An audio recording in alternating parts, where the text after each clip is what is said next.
Hello everyone, आप सभी का हमारे चैनल पे स्वागत है बच्चों। आज के इस वीडियो में मैं आपके लिए 100 इम्पॉर्टेंट क्वेश्चन लेके आ गया हूँ जो कि बोर्ड एग्जाम के लिए very very very very very important है। ठीक है, और एग्जाम में यहाँ से क्वेश्चन भर भर के पूछे जाएंगे। तो बिना किसी देर की वीडियो को लाइक ज़रूर कर दो। स्टार्ट करते हैं। पहला क्वेश्चन क्या बोला, निम्नलिखित में से कौन सी रचना भक्ति काल की है?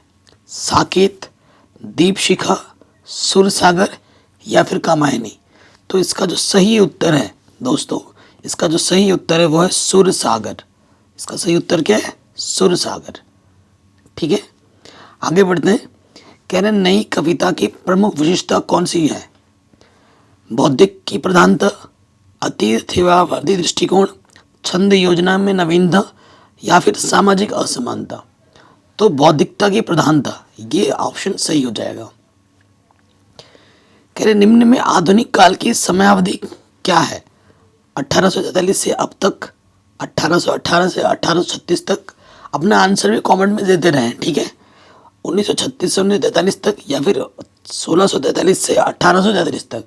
तो सही आंसर है आधुनिक का 1843 से अभी तक, आधुनिक काल ही चला आ रहा है। कह रहे द्विवेदी युग का प्रसिद्ध कवि कौन है?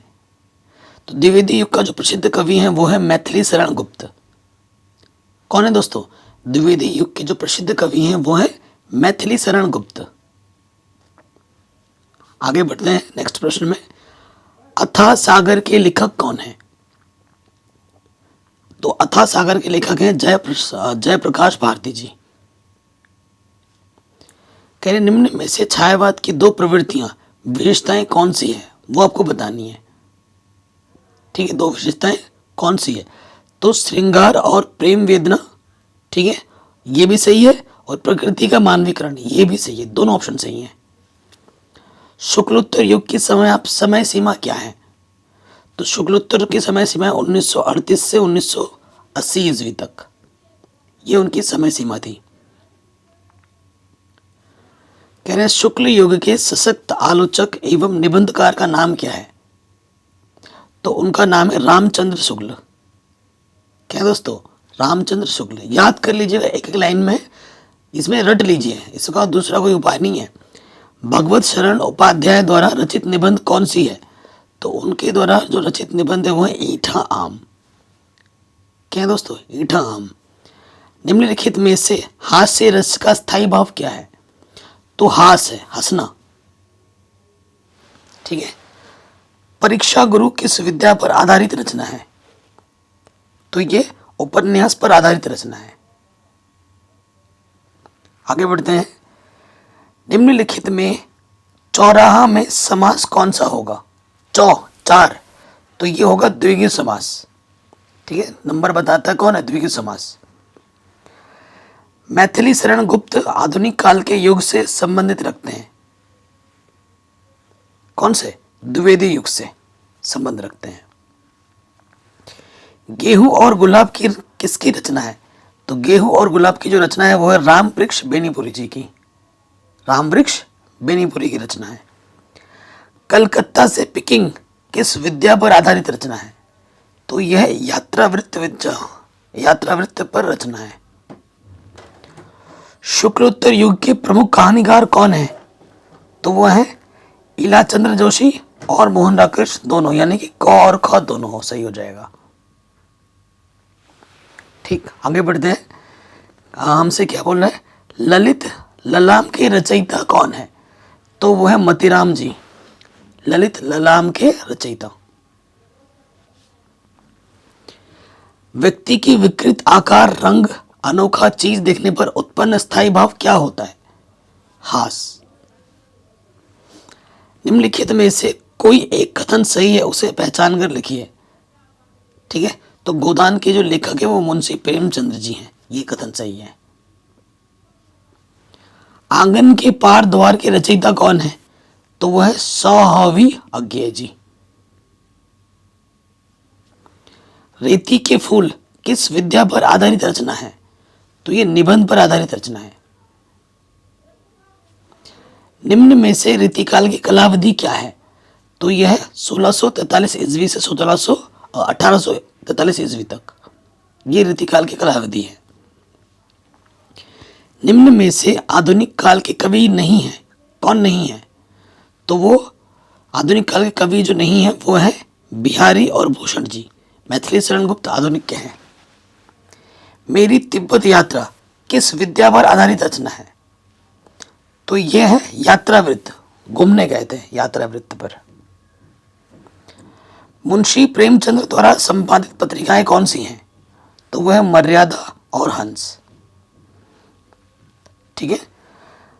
पलाश वन के रचनाकार कौन है? तो वह है नरेश शर्मा जी।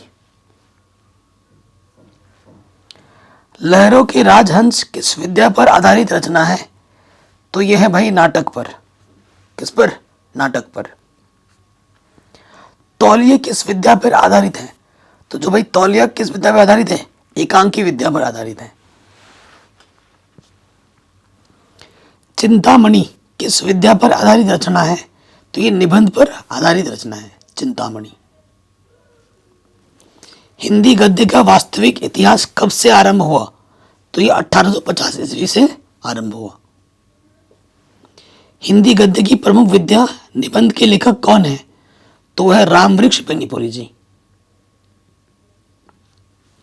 राम कुमार वर्मा द्वारा रचित प्रबंध काव्य कौन सी है? तो वह उत्तरायण। प्रगतिवादी युग की दो प्रवृत्तियां कौन सी हैं? विशेषता कौन सी है? मानवतावादी प्रवृत्ति और विद्रोह एवं क्रांति की भावना, ये दोनों ऑप्शन सही हैं। शुक्लोत्तर युग के प्रमुख हिंदी आलोचक कौन है? तो वो है आचार्य हजारी प्रसाद द्विवेदी भी और पंडित नंद दुलारे वाजपेयी जी भी। तो ऑप्शन नंबर ग सही हो जाएगा।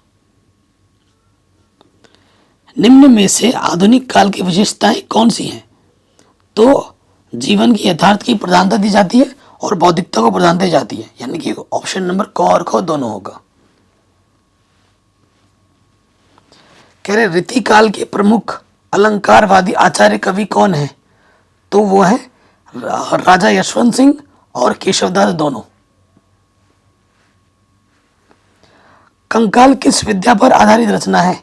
तो कंकाल उपन्यास पर आधारित रचना है। किस पर? उपन्यास पर। इनमें से कबीरदास जी की रचना क्या है? तो बीजक कबीरदास जी की रचना है। अरण्य जंगल कानून निम्नलिखित किसके पर्यायवाची हैं? तो ये वन के पर्यायवाची हैं। इनमें से भाप का तत्सम रूप क्या है? तो वाष्प तत्सम रूप है। साहित्य लोचन किस विद्या पर आधारित रचना है? तो यह आलोचना पर आधारित रचना है। शुक्ल युग के प्रमुख इतिहासकार कौन है? तो वह बाबू गुलाब राय। निम्न में से रीतिकाल की मुख्य प्रवृत्तियां विशेषताएं कौन सी हैं? तो वो है श्रृंगार रास की प्रधानता दी जाती है, काव्य में कला पक्ष को प्रधानता दी जाती है। तो क और ख दोनों ऑप्शन सही हैं। निम्नलिखित में से मेरी असफलता कृति के लेखक कौन है? तो बाबू गुलाब राय जी हैं। ठीक। गुलाब राय द्वारा रचित आत्मकथा कौन सी है? तो वो है मेरी असफलता। आषाढ़ का एक दिन किस विद्या पर आधारित रचना है? तो ये नाटक विद्या पर आधारित रचना है। निम्न में से रीतिकाल को अन्य किस नाम से जाना जाता है? तो इसको जाना जाता है अलंकृत काल से भी और श्रृंगार काल से भी, दोनों सही हो जाएगा ख और ग। रस मीमांसा के लेखक कौन है? तो आचार्य रामचंद्र शुक्ल जी हैं। महादेवी वर्मा द्वारा रचित निबंध कौन सी है? तो वह है क्षणदा। निम्न में से रीतिकाल के प्रमुख दो कवि कौन हैं? पद्माकर और बिहारी, ये दोनों। निम्नलिखित में से छायावाद युग की कलाविधि क्या है? तो 1920 से 36 तक और 1919 से 1938 तक, ये दोनों है छायावाद की कलाविधि। केशवदास की रचना कौन सी है? रामचंद्रिका केशवदास जी की रचना है। शुक्ल युग को किन नामों से जाना जाता है? तो इसको जाना जाता है प्रसाद युग, छायावाद युग और प्रेमचंद्र युग। उपरोक्त सभी आंसर सही हो जाएगा। छायावादी युग के प्रमुख लेखक कौन है? वो है रामकुमार वर्मा। एकांकी सम्राट कहा जाता है किसको? रामकुमार वर्मा जी को। द्विवेदी युग की कालावधि क्या है? 1900 से 1918 तक द्विवेदी युग की समयावधि है। इनमें से गीत फरोश कृति के रचनाकार कौन है? तो वह है भवानी प्रसाद मिश्र जी।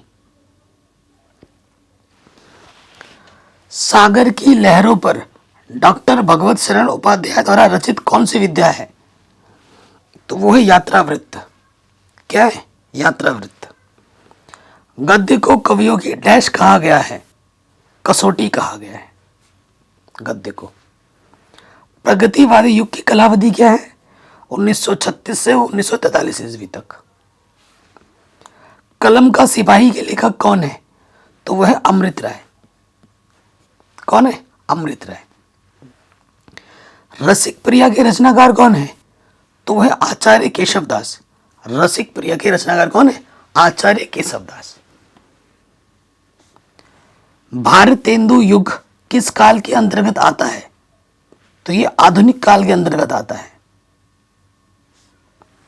साकेत महाकाव्य की रचना किसने की थी? तो मैथिली शरण गुप्त जी ने की थी। हिम किरटिनी और हेमंत रंगिनी के कवि कौन है? तो वह है सुमित्रा नंदन पंत। छायावादोत्तर युग के प्रमुख कवि का नाम क्या है? तो वह है रामधारी सिंह दिनकर। प्रयोगवादी युग की कालावधि क्या है? तो वह 1943 से 1953 तक। मेरा परिवार रेखा चित्र किसकी कृति है? तो ये महादेवी वर्मा की कृति है। ठीक है। निम्न कथनों में से एक कथन सही है, उसे पहचान कर लिखिए। तो संस्कृति के 4 अध्याय के लेखक रामधारी सिंह दिनकर जी हैं। ये कथन बिल्कुल सही है, बाकी गलत है। उपन्यास भूले बिसरे चित्र के लेखक कौन है? वो है भगवती चरण वर्मा जी। इनमें से नवरत्न में समास कौन सा है? नवरत्न 9। ठीक है, तो द्विगु समास है, संख्या का पता चल रहा है यहां से। निम्न में से नाटक विद्या के लेखक कौन है? तो नाटक विद्या के लेखक है प्रेमघन बद्री नारायण चौधरी। छायावाद के अस्थावादी कवि कौन है? तो वह है हरिवंश राय बच्चन जी, अमिताभ बच्चन के पापा जी। निम्नलिखित में से छायावाद युग का महाकाव्य क्या है? कामायनी। हिंदी गद्य के प्राचीनतम प्रयोग किस भाषा में मिलते हैं? तो वो राजस्थानी और पहाड़ी भाषा में मिलते हैं। राज्यश्री के रचनाकार का नाम क्या है? तो वह है जयशंकर प्रसाद। किसी प्रिय व्यक्ति, वस्तु, वैभव इत्यादि के नष्ट हो जाने पर कौन सा रस आता है? करुण। ठीक है, दया। निम्न में से मुक्त काव्य के कवि कौन है? तो वो जो है बिहारी जी। कौन है? बिहारी जी। हरिभाऊ उपाध्याय द्वारा रचित निबंध कौन सा है? तो वो साधना के पथ पर। प्रिय प्रवास के कवि कौन है? तो प्रिय प्रवास के कवि हैं अयोध्या सिंह उपाध्याय हरिऔंध। अद्भुत आलाप के कवि कौन है? महावीर प्रसाद द्विवेदी। आधुनिक काल की समय अवधि कितनी है? तो वह 1843 से अभी तक। सेवा सदन किस विद्या पर आधारित रचना है? तो यह उपन्यास पर आधारित रचना है। इनमें से फूल का पर्यायवाची शब्द क्या है? तो पुष्प है, कुसुम है, सुमन है। उपरोक्त सभी सही हो जाएगा। कल्पलता किस विद्या पर आधारित रचना है? तो यह निबंध पर आधारित रचना है। चंद्रगुप्त किस विद्या पर आधारित रचना है? तो यह नाटक पर आधारित रचना है। इनमें से कोई एक विकल्प सही है, पहचान कर लिखना है आपको। तो लहरों के राजहंस नाटक विद्या की रचना है। यह कथन बिल्कुल सही है। तीसरा सप्तक कब प्रकाशित हुआ था? तो यह 1959 ईस्वी में प्रकाशित हुआ था। निम्न में से छायावाद युग का कवि कौन है? तो सुमित्रा नंदन पंत जी। त्यागपत्र किस विद्या की रचना है? तो ये उपन्यास की रचना है त्यागपत्र। यामा के रचयिता का नाम लिखिए। तो यामा के जो रचयिता है वो है सुभद्रा कुमारी चौहान। कह रहे कौन सी रचना तुलसीदास जी की है वो बतानी है।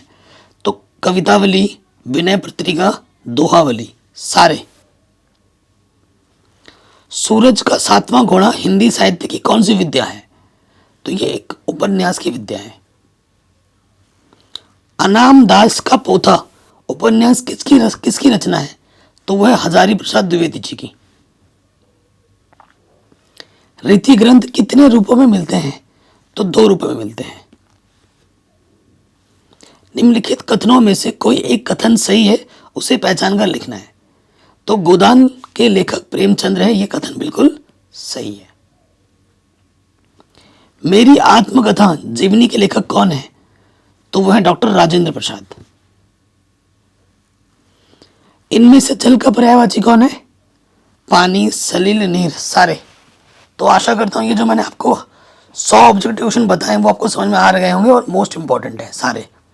ठीक है। रसखान किस काल की किस शाखा के कवि हैं? तो ये रीति काल की कृष्ण भक्ति की शाखा की कवि हैं। रीति मुक्त काव्य धारा के 2 कवियों के नाम लिखिए। तो वह है घनानंद और बोधा ठाकुर। दोनों सही हो जाएंगे, क और ख। तो आशा करता हूँ होगा ये वीडियो आपको पसंद आई होगी। अगर ऐसा है तो वीडियो को लाइक शेयर जरूर करें, डिस्क्रिप्शन जरूर चेक करें। मैंने गणित, विज्ञान, इंग्लिश, हिंदी सब पढ़ा दिए, समाज विज्ञान वगैरह, आप जाके देख सकते हैं, सीख सकते हैं। इस वीडियो को हर जगह शेयर करें और हमारे चैनल पे है नए हैं तो चैनल को सब्सक्राइब करके अपना प्यार और सपोर्ट जरूर दें। जय हिंद, अपना ख्याल रखें। कमेंट करके आप नेक्स्ट वीडियो कौन सी चाहिए वो हमें ज़रूर बता दें। ठीक है। जय हिंद, मिलते हैं आपसे नए वीडियो में।